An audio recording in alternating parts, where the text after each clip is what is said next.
Bonsoir à tous. Avant tout, je voulais vous exprimer ma plus grande gratitude pour cet extraordinaire prix que vous m'avez accordé. Maintenant, comme c'est le sujet, parlons de l'humanité.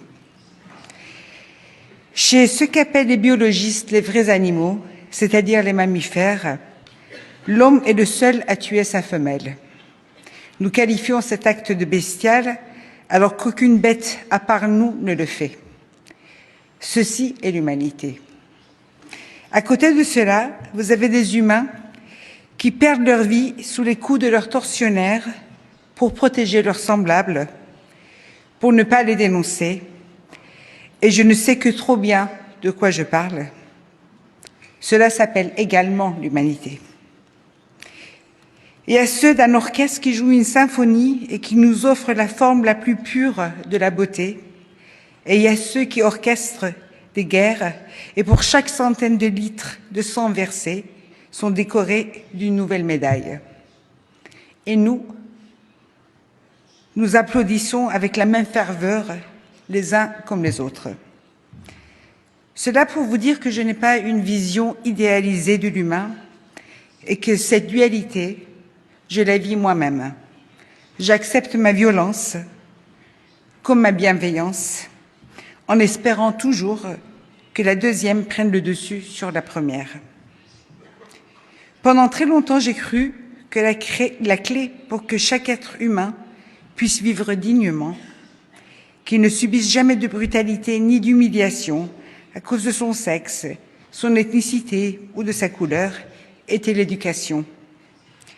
Mais est-ce que Goebbels n'avait pas un doctorat en philosophie? Est-ce que Dr Mengele n'avait pas prêté le serment d'Hippocrate? Ne nous trompons-nous pas sur la définition même de l'éducation? Peut-être qu'avant d'élever nos enfants pour qu'ils réussissent économiquement ou socialement, nous devons leur apprendre que la vraie réussite est d'abord dans l'humanisme, que ce qui fait que l'homme est arrivé au sommet de tout ce qui est vivant dans le monde, c'est parce qu'il a créé des sociétés et qu'une société existe seulement et seulement parce qu'au contraire d'un animal qui est condamné à mort lorsqu'il a la patte cassée, nous nous occupons de notre semblable, nous le portons sur notre dos et le mettons à l'abri.